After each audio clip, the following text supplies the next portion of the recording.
की। मध्य प्रदेश में पंचायत और नगरीय निकाय चुनाव बगैर ओबीसी आरक्षण के होंगे।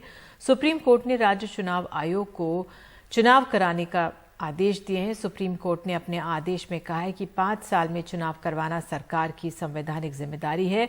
2 हफ्ते में अधिसूचना जारी करें। ओबीसी आरक्षण के लिए तय शर्तों को पूरा किया बिना आरक्षण नहीं मिल सकता।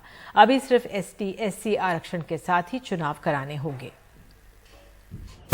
मध्य प्रदेश में पंचायत और नगरीय निकाय के चुनाव में ओबीसी आरक्षण पर सुप्रीम फैसला आ गया है। फिलहाल बगैर ओबीसी आरक्षण 23,263 स्थानीय निकायों के चुनाव होंगे। अपने फैसले में सुप्रीम कोर्ट ने राज्य चुनाव आयोग को 2 हफ्ते के भीतर अधिसूचना जारी करने का निर्देश दिया है। सुप्रीम कोर्ट ने कहा है कि ओबीसी आरक्षण के लिए तय शर्तों को पूरा करे बिना आरक्षण नहीं मिल सकता। सुप्रीम कोर्ट ने कहा कि निकाय चुनाव न टालने के आदेश बाकी राज्यों पर भी लागू होंगे। सुप्रीम कोर्ट ने कहा कि खाली सीटों पर 5 साल में चुनाव करवाना संवैधानिक जरूरत है, इसे किसी भी वजह से टाला नहीं जाना चाहिए। सुप्रीम कोर्ट ने कहा कि सरकार और चुनाव आयोग स्थानीय निकायों के लिए डीलिमिटेशन प्रक्रिया को पूरा किए बिना और ओबीसी आरक्षण के लिए ट्रिपल टेस्ट मानदंड को पूरा किए बिना चुनाव स्थगित नहीं कर सकती। सरकार इस मामले पर पुनर्विचार याचिका दाखिल कर सकती है। अभी माननीय सर्वोच्च न्यायालय का फैसला आया है।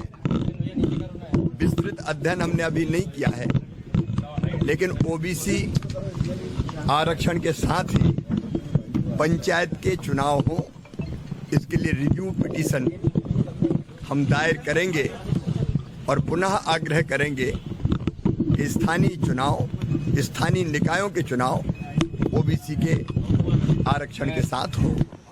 सुप्रीम कोर्ट के फैसले के बाद कांग्रेस ने सरकार पर निशाना साधा है। कहा है बीजेपी ने ओबीसी को छला है। माननीय उच्चतम न्यायालय में गलत जानकारियां प्रस्तुत की गई हैं। पिछड़े वर्ग का गलत आबादी का बायोडाटा प्रस्तुत किया गया है। आरक्षण की मांग ज्यादा की गई है। इन सब बातों से लग रहा था कहीं न कहीं ये फिर एक बार पिछड़े वर्ग को छलावा करने का कार्य कर रहे हैं। माननीय उच्चतम न्यायालय के सामने कोई विकल्प नहीं था। जब आपने दस्तावेज ही पूरे नहीं दिए हैं, ट्रिपल टी टेस्ट का जो है, ट्रिपल टी का टेस्ट का जानकारी नहीं प्रस्तुत किया, तो माननीय उच्च न्यायालय के पास विकल्प ही नहीं था।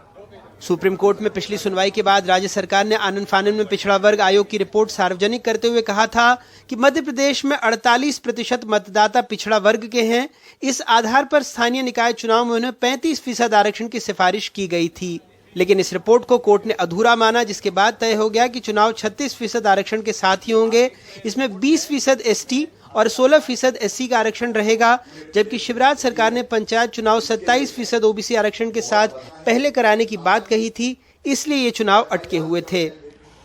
अपने फैसले में सुप्रीम कोर्ट ने कहा है कि मध्य प्रदेश में पिछले 2 सालों से 23,000 से ज्यादा स्थानीय निकाय बिना चुने हुए जनप्रतिनिधियों के काम कर रहे हैं, जो कानून के खिलाफ है। अपनी टिप्पणी में कोर्ट ने यह भी कहा है कि अगर राजनीतिक दल ओबीसी उम्मीदवारों को बढ़ावा देना चाहते हैं तो वो आम सीटों पर ओबीसी उम्मीदवारों को मौका दे सकते हैं।